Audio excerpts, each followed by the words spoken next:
신약성경 디모데후서 1장 15절에서 18절에 있는 말씀입니다.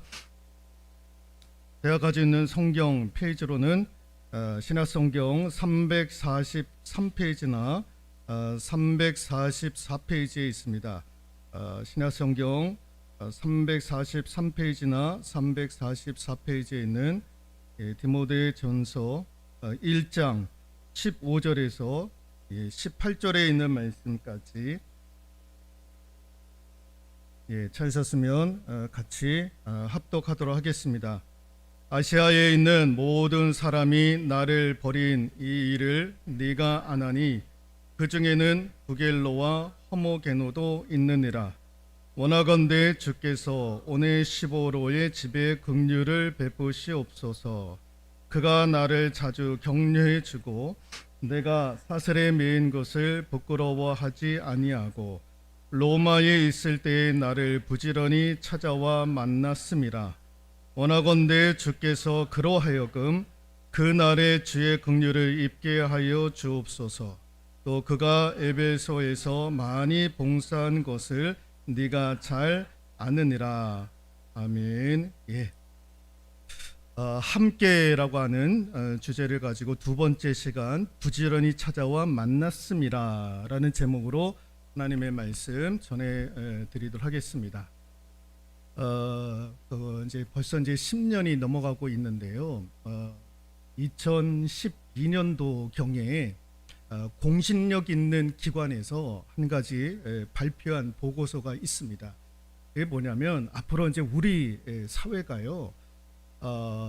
이러한 사회로 이제 벌써 진입을 했다라는 것입니다. 어느 사회로 진입을 하게 되었냐면은 위로가 필요한 사회로 진입을 하게 되었다라는 것입니다.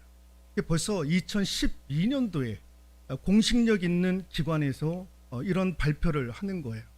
우리 사회가, 대한민국 사회가 위로가 필요한 사회로 이제 진입을 하게 되었다라는 거예요. 그래서 이것과 관련된 산업들이 이제 앞으로 굉장히 발달을 하게 될 것이다. 그 중에 하나가 이제 상담 아닙니까? 상담.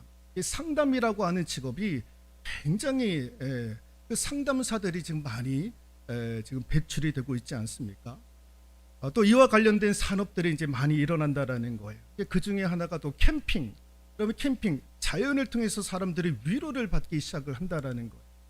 그래서 요즘에는 사람들이 다 주말이 되면 다 자연 속으로 가가지고 캠핑을 하는 거예요. 1박 2일 그렇게. 그래서 위로와 관련된 산업들이 이제 발달하게 된다라는 것입니다. 그러니까 그런 사회가 벌써 되었다라는 거예요. 그러니까 이제 우리 사회가요, 위로가 필요한 시대에 그런 사회가 되고 말았습니다. 여러분, 우리 자녀들도 위로받고 싶은데 위로받을 곳이 없어요. 집에 오면 공부하냐? 성적이 얼마나 나오냐? 중간고사, 기말고사는 언제냐? 학원은 몇 시에 가냐? 도서관은 몇 시에 가냐? 이런 얘기들만 듣는 거예요. 부모들로부터. 그러니까 자녀들이 부모로부터 듣고 싶은 이야기가 있어요. 근데 듣고 싶은 이야기가 있는데 그것을 다 막아버리는 거예요. 도서관 가야지, 학원 가야지, 좀 있으면 중간고사인데 준비 잘 해야지. 이러니까 아이들이요, 숨을 쉬지를 못하는 거예요. 남편들도 밖에서 일을 하고 들어오면 안에서 위로를 받아야 되는데 위로를 받지 못하는 거예요. 그래서 어느 분이 그런 얘기를 하시더라고요. 남편이 일을 하러 출근을 하면 부인들은 일하지 않는 부인들, 그 가정 전업 주부들은 그분들을 향해서 어떤 분이 그런 얘기를 하더라고요. 그 남편을 이제 출근하고 내보내면 집에 있지 말라라는 거예요. 부인들을 집에 있지 말고 카페로 가라는 거예요.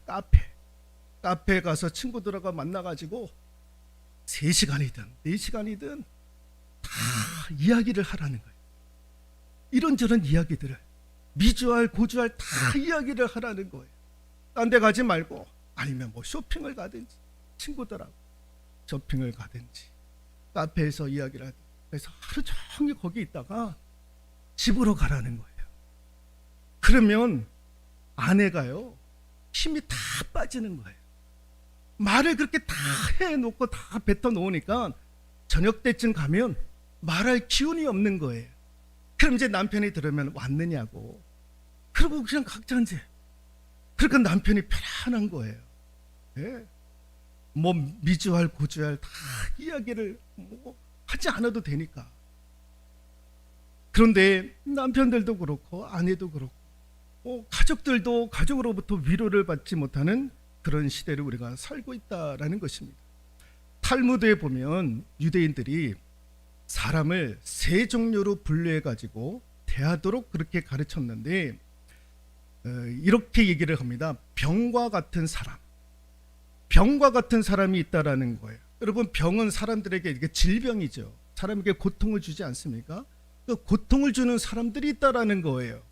또 한편으로는 약과 같은 사람, 여러분, 병든 사람은 약을 먹어야 치료를 받지 않겠습니까? 그래서 내가 정말 죽을 것 같은데 이 사람을 만나면 내가 사는 거예요. 그러니까 주변에 이런 사람들이 다 한 명 있어야 된다라는 거예요. 그런 사람이 있어야 된다라는 거예요. 그런데 또 한편으로는 밥과 같은 사람이 있어야 된다라는 거예요. 여러분, 밥은 매일 챙겨 먹어야 되고 건강한 생활을 유지하는 데 필요한 것이 밥 아닙니까? 그러니까 밥과 같은 사람은 탈무드에서 유대인들이 뭐라고 얘기를 하냐면은 항상 힘과 위로를 주는 사람, 이런 사람들이 밥과 같은 사람들이다. 그러니까 이런 사람들을 만나면 기쁘고 즐겁고 활력을 받고 용기를 얻고, 그래서 이런 사람들과 항상 가까이 해야 된다라는 거예요. 약과 같은 사람은 한 사람 있을까 말까 하다라는 거예요. 근데 밥과 같은 사람들, 이런 사람들은 항상 주변에서 가까이 지내야 되고 함께 될 사람들이 어떠한 사람이냐? 밥과 같은 사람들과 함께 있어야 된다라는 거예요.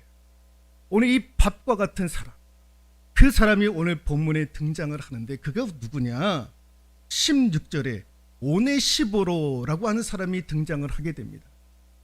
이 사람이 유대인 탈무드에서 말하는 밥과 같은 사람, 위로해주고 격려해주고 활력을 주고 즐겁게 만들고 기쁨을 주는 그 사람이 오네시보로라는 거예요.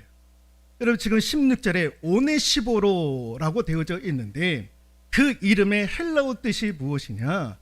도움을 가져오는 자, 유익을 가져오는 자라고 하는 뜻을 지니고 있습니다.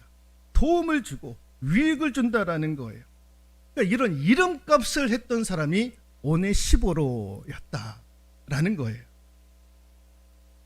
그래서 16절에 보면은요, 18절에 보면 하반부에 그가 에베소에서 많이 봉사한 것을 네가 잘 아느니라 라고 되어져 있습니다. 오네시보로는요, 에베소 교회 출신으로서 교회를 잘 섬겼던 사람, 그렇게 지금 사도 바울이 오네시보로를 향해서 그렇게 지금 평가를 하고 있습니다. 그래서 이렇게 잘 섬겼던 이 사람을 향해서 하나님 앞에 축복을 비는 거예요. 축복을 비는 거.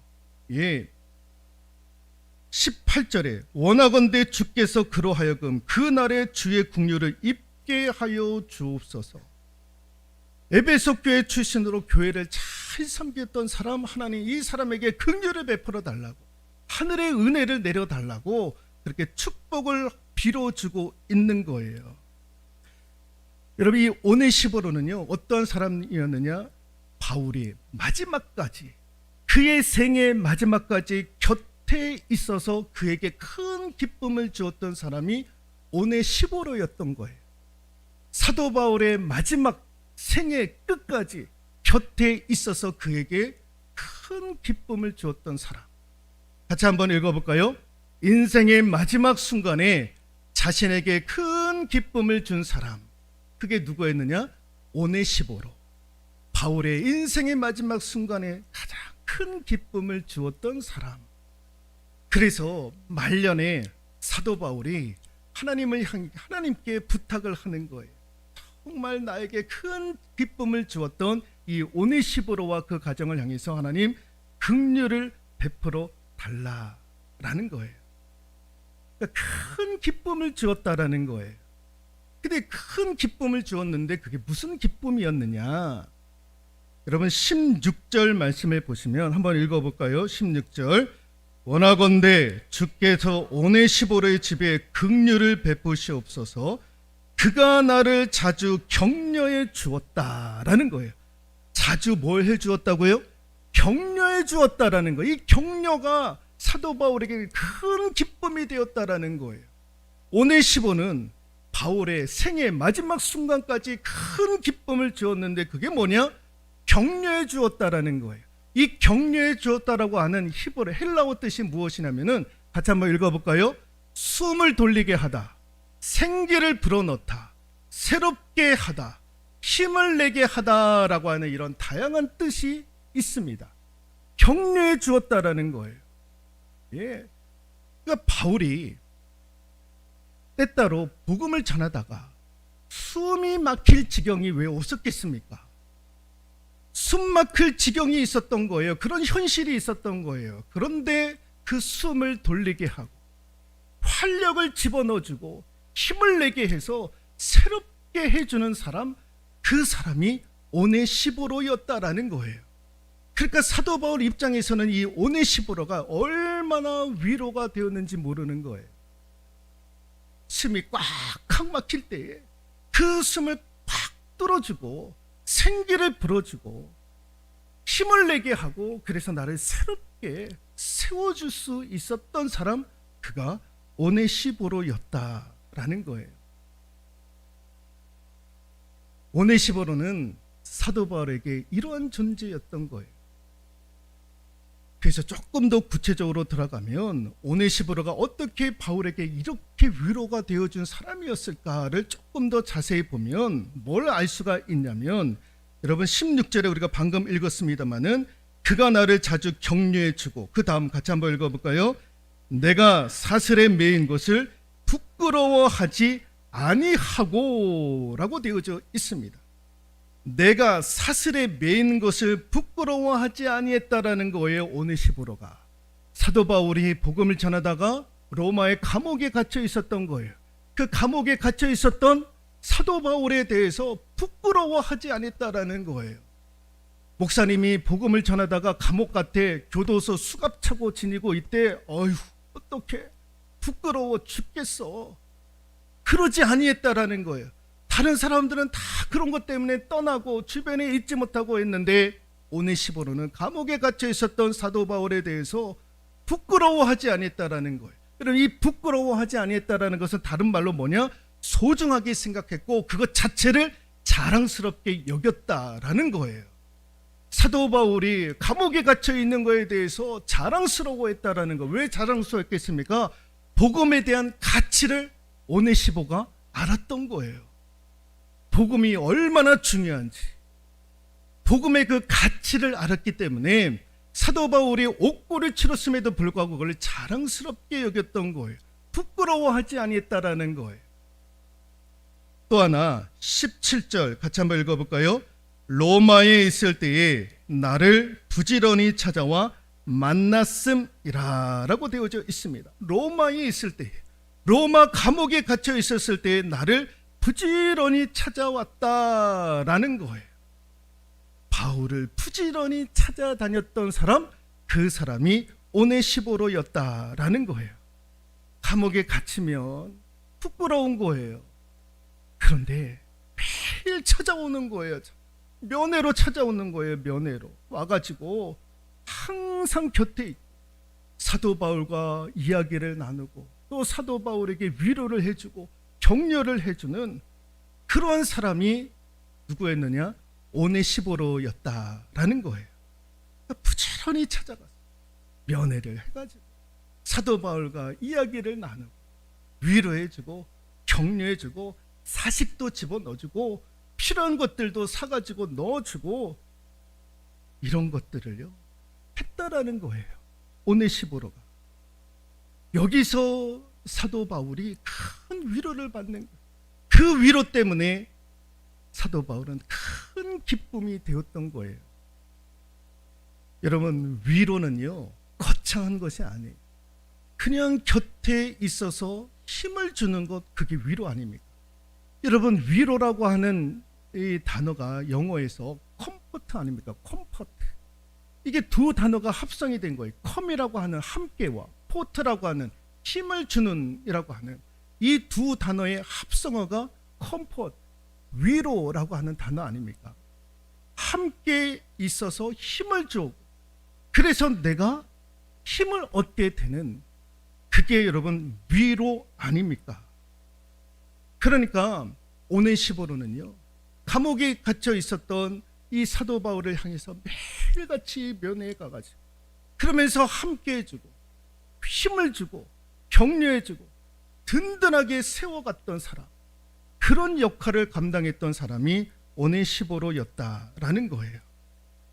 사도 바울이 오네시보의 그 태도, 그 자세를요, 그렇게 좋아했던 거예요. 위로가 되었던 거예요. 여러분, 그냥 찾지 않고 16절에 17절에 부지런히 찾아왔다라고 그러죠. 부지런히. 이 단어가 중요한 거예요. 부지런히. 여러분, 이 부지런히라는 말의 의미가요, 혼신의 힘을 다하다라는 거예요. 혼신의 힘을 다해서 면회 가고, 혼신의 힘을 다해서 같이 이야기를 나누고, 혼신의 힘을 다해서 위로해주고 격려해주는 그 역할을 누가 했느냐? 오네시보로가 했다라는 거예요. 이게 사도 바울에게 큰 기쁨이 되고 위로가 되었던 거예요. 여러분, 우리에게도 오네시보로와 같은 분이 계세요. 이게 누구냐? 영적으로는 우리 하나님이 저와 여러분들 가운데 큰 기쁨이 되어지고 위로가 되어지는 분이 우리 하나님이심을 우리가 믿을 수 있기를 소망합니다. 하나님의 위로. 고린도후서 1장 3절에 있는 말씀인데요, 읽어볼까요? 찬송하리로다. 그는 우리 주 예수 그리스도의 하나님이시요 자비의 아버지시요 모든 위로의 하나님이시며, 우리 하나님은 위로의 하나님이신 거예요. 우리 예수님은 위로의 하나님이신 거예요. 여러분, 오네시보로의 영적인 의미는 무엇이냐? 하나님이 우리의 위로자가 되어주신다라는 거예요. 예수 그리스도께서 우리의 위로자가 되어주신다라는 거예요. 여러분, 엘리야 선지자가 바알 선지자와 850대 1로 갈멜산에서 영적인 전투를 벌이지 않았습니까? 3년 6개월 동안 그 땅에 비가 내리지 않자 엘리야 선지자가 제안을 하지 않습니까? 너희들의 신이 참신인지 내가 믿고 있는 신이 참신인지 우리가 한번 대결해 보자. 그래서 그 신들에게 구해보자. 그래서 그 신이 응답해 주시고 그래서 비를 내려주시면 그 신이 우리의 참된 신이 되지 않겠느냐 해가지고 갈멜산에서 이방신 제사장들과 850대 1로 영적인 싸움을 벌이지 않습니까? 거기에서 승리를 하는 거예요. 하나님께서 그 제단 위에 비를 내려주시는 거예요. 그래서 그날 엘리야 선지자가요, 이방 제사장이었던, 이방신을 숨겼던 850명의 제사장들을 그 자리에서 다 죽이지 않습니까? 여러분, 한 명을 죽이는 것이 아니라 850명을 그 자리에서 죽이는 거예요. 그러니 웬만한 체력을 가지고 그렇게 사람을 죽일 수 있겠습니까? 근 1000명이 있는 사람을 그냥 그 자리에서 죽이는 거예요. 그리고 나서 지친 거예요. 지친. 그 상태에서 무슨 소식을 듣느냐? 아합 왕 부인이었던 이세벨의 소식을 듣잖아요. 이세벨이라고 하는 여인이 이방신을 섬겼던 여인. 아니, 우리 제사장을 엘리야가 850명을 그 자리에서 다 죽였어. 내가 그놈을 죽이리라, 엘리야를 죽이리라 해가지고 공고를 내잖아요. 이 소식을 듣고 지친 엘리야가, 아니 그렇게 해서 사람을 850명을 죽였는데 아무리 지치고 있는 그 상황 가운데 그 소식을 들으니까 불안해하고 초조해하고 두려움 가운데 도망치기 시작을 하잖아요. 막 도망쳐요. 그래서 사막길을 건너가지고 하루 이틀을 건너서 저기 사막길에 있는 로뎀나무 아래 가가지고 숨는 거예요. 얼마나 지쳤는지 그 자리에서 그냥 누워가지고 잠을 청했던 거예요. 근데 그때 누가 나타납니까? 하나님의 사자, 천사가 나타나가지고요, 그 엘리야 선지자 잠자고 있는 고온이 잠자고 있는 엘리야 선지자를 어루만져 주잖아요. 어루만져줘요. 그냥 만져주는 것이 아니라 다 어루만져줘요. 여러분, 사람이 어루만져주는 것도 좋은데 여러분, 천사가 어루만져 주었다. 이거 참 기가 막힌 것 아닙니까? 다 온몸을 향해서 어루만져 주는 거예요. 참 어루만져 주는 거예요. 그리고 그가 깨어나면 물과 떡을 주의 사자가 천사가 먹이고, 또 지치면 한숨 더 자라. 천사가 그렇게 얘기를 하는 거예요. 또 자는 순간에 또 천사가 또 다 와가지고 머리끝부터 발끝까지 또 다 어루만져 주는 거예요. 그러다가 일어나면 또 물과 떡을 먹이고, 그러면서 엘리야가 기운을 차리는 거예요. 위로를 받는 거예요. 새로운 힘을 얻게 되는 거예요. 여러분, 위로는 하나님께로부터 받는 거예요. 여러분, 사람에게로 위로를 받는 것도 중요하지만 우리가 하나님께로부터 위로받을 수 있기를 소망합니다. 엘리야 선지자가 하나님께로부터 위로를 받았던 거예요. 주의 천사로부터 위로를 받는 거예요. 어루만져짐을 받은 거예요. 여러분, 그런 하나님의 어루만짐이 저와 여러분들에게도 이루어질 수 있기를 소망합니다. 여러분, 하나님의 위로는 어디서 나오는가? 같이 한번 읽어볼까요? 하나님의 위로는 교회로부터 온다라는 거예요. 하나님의 위로는 그냥 오는 것이 아니라 교회라고 하는 통로를 통해서 하나님의 위로가 우리 가운데 오는 거예요. 이사야 66장 13절에 있는 말씀 읽어볼까요? 어미가 자식을 위로함 같이 내가 너희를 위로할 것인즉 너희가 예루살렘에서 위로를 받으리니, 부모가 자식을 위로함 같이 하나님께서 이스라엘 백성들을 위로해 주실 것인데, 어디에서? 예루살렘에서. 예루살렘이 의미하는 것이 무엇입니까? 예루살렘 성전을 의미하는 것 아닙니까? 내가 성전에서 너희들을 위로하리라. 다시 한번 읽어볼까요? 하나님의 위로는 교회로부터 온다라는 거예요. 여러분, 하나님의 위로는 교회로부터 임하는 거예요. 여러분, 교회에서 하나님께로부터 위로받을 수 있기를 소망합니다.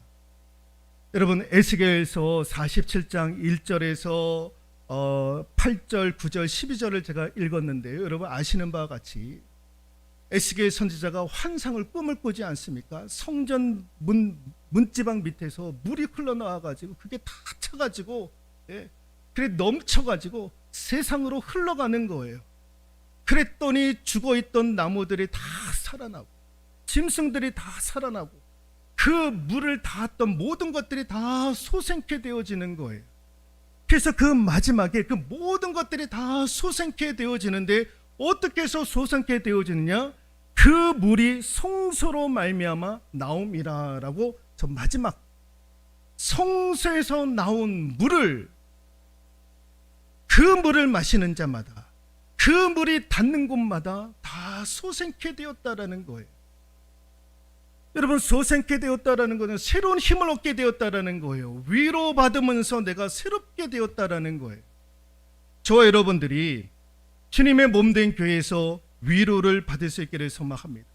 왜 하나님은 교회에서 하나님의 위로를 우리에게 주시느냐? 같이 한번 읽어볼까요? 교회는 예수님의 몸이기 때문에 우리는 교회에서 하나님께로부터 위로를 받아야 되는 거예요. 교회는 예수 그리스도의 몸 아닙니까? 하나님의 몸인 거예요. 이 몸을 통해서 하나님은 우리에게 위로를 주시기를 원하는 거예요. 여러분, 하나님 교회에서 어떻게 우리가 위로를 받습니까?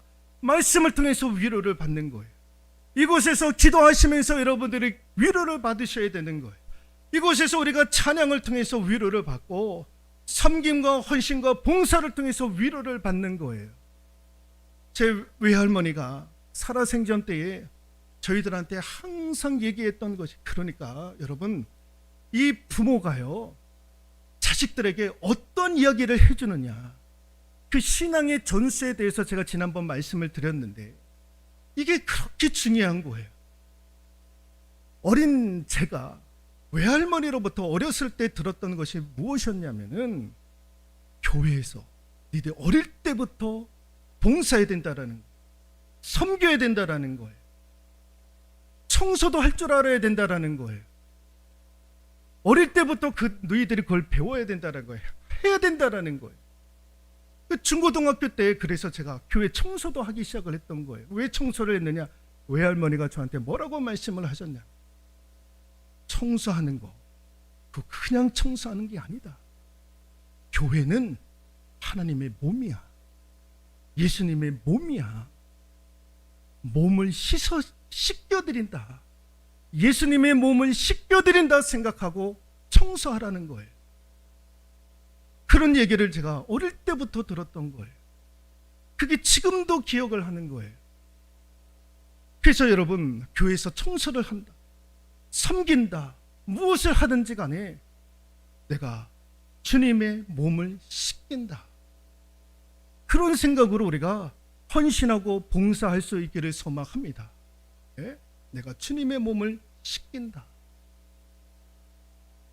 제 아버지가 이제 돌아가셨지만 제가 우리 아버지를 얼마나 많이 원망을 했는지 몰라요. 경제적으로 무능했기 때문에, 우리를 다 고생시킨다고 생각했기 때문에 아버지를 그렇게 원망을 했던 거예요. 근데 그 원망을 언제 풀었느냐? 장가 가기 전에 제가 아버지한테 한 가지 부탁을 드렸어요. 언제 시간 나시면 저랑 함께 사우나에 한번 가십시다. 목욕탕에 한번 가자는 거예요. 그래서 어느 날 아버지가 시간을 내주셔가지고 저랑 같이 목욕탕에 갔어요. 그래서 제가 탕에서 이제 몸을 다 불고 나서 이제 그 때밀이가 하는 그 의자에 이제 눕혀드려서 제가 아버지 머리끝부터 발끝까지 제가 때를 다 밀어드리겠습니다. 다 밀어드리겠습니다. 아버지는 그 누워만 계세요. 그때 아버지가 아니다라는 거예요. 쑥스럽기도 하시고 부끄럽기도 하시고 아니라는 거예요. 내가 너 등 밀어줄 테니까 그것만 하자라는 거예요. 괜찮으시다. 그래서 이제 제가 이제 머리끝부터 발끝까지 다 때를 밀어드렸던 거예요. 근데 그때에 원망했던 모든 것들을 제가 다 풀어낸 거예요. 예. 그 몸에서 무슨 흔적을 제가 보았느냐? 그럼에도 불구하고 가정을 지키려고 했던 흔적들이 몸 구석구석에서 제가 그것을 발견을 하게 되었던 거예요. 그 당시에 우리 아버지는 일일 노동자였어요. 건축 현장에 가서 써주면 일을 하고 안 써주면 그냥 집에 돌아오는. 근데 그 현장에서 그 못에 찔리고 했던 상처들이 곳곳에 다 있었던 거예요. 그래서 제가 그 상처들을 보면서 그럼에도 불구하고 가정을 지키려고 나름대로 이렇게 애를 쓰시구나라는 생각을 하게 되어서 그때 그 때를 밀면서 아버지에 대한 원망을 제가 다 거두게 되었던 거예요. 그때 제가 얼마나 큰 위로를 받았는지 몰라요. 예, 얼마나 큰 위로를 받았는지. 여러분, 저와 여러분들이 위로를 받을 수 있기를 소망합니다. 하나님께로부터 위로받을 수 있기를 소망합니다. 교회에서 그런 위로를 받을 수 있기를 소망합니다. 예, 여러분, 교회에서 위로받는 거예요. 어디 가서 누구한테 여러분 위로를 받으시려고 하십니까? 교회에서 여러분 위로를 받으실 수 있기를 소망하고, 또 하나 같이 한번 읽어볼까요? 교회를 위로해 주셔야 되는 거예요. 내가 교회로부터 위로받았으면 나도 교회를 위해서 위로를 해줘야 되는 거예요. 달리 말하면 내가 하나님께로부터 위로받았으면 나도 하나님을 위로해 줄 수 있어야 되는 거예요. 교회가 아파할 때 함께 아파하고, 교회가 고통당할 때 함께 아파하고, 교회가 기뻐하면 같이 기뻐하고, 교회가 즐거워하면 같이 즐거워할 수 있는 곳, 그런 저와 여러분들이 될 수 있기를 소망합니다. 교회를 위로해 줘야 되는 거예요. 성도들을 위로해 주고, 성도가 성도들을 위로해 주고, 이게 또 교회를 위로해 주는 것 아니겠습니까? 그러므로 저와 여러분들이 같이 한번 읽어볼까요? 우리 모두가 오네시보로가 되어야 한다라는 거예요. 우리 모두가 결국에는 여기서 하나님께로부터 위로받고, 위로받은 저와 여러분들이 교회를 위로하고 성도가 성도들을 위로해 줄 수 있는 그런 교회가 되어졌으면 참 좋겠습니다. 여러분, 교회는 싸우는 곳이 아닙니다. 여러분, 교회에서 한번 언성이 높아지기 시작하면 은혜와 단절되기 시작을 하고요. 교인과 교인 관계에서 언성이 높아지기 시작하면 그때서부터 그 관계가 단절이 되고 회복하기가 얼마나 어려운지 모릅니다. 여러분, 교회에서 성도가 목회자와 성도들이 등을 그 관계가 어렵게 되잖아요. 그 회복함이 얼마나 어려운지 몰라요. 얼마나. 여러분, 세상에 나아가면 세상 사람들은 술을 마시면서 화해도 하고 서로 용서도 하고 그 관계도 푸는데 교회에서는 그러지도 못하잖아요. 그 한 번 관계가 벌어지기 시작하면 그 회복하기가 얼마나 어려운지 모르는. 그래서 여러분, 교회는요, 싸우는 것이 아니라 오네시보로가 되어서 서로가 서로를 향해서 위로해주고 격려해주고 세워주고 든든하게 세워주고 숨이 막혀있던 분들을 향해서 숨통을 터주는, 그래서 다시 한번 활력을 주는 그런 일들이 우리 가운데 있어야 될 줄로 믿습니다. 함께하는 공동체인 거예요. 그래서 교회는 함께하는 공동체. 무엇을 위해서? 서로가 서로를 향해서 오네시보로가 되어줘서 서로를 향해서 위로해 줄 수 있는 우리 교회, 우리 성도가 될 수 있기를 주님의 이름으로 부탁드리도록 하겠습니다.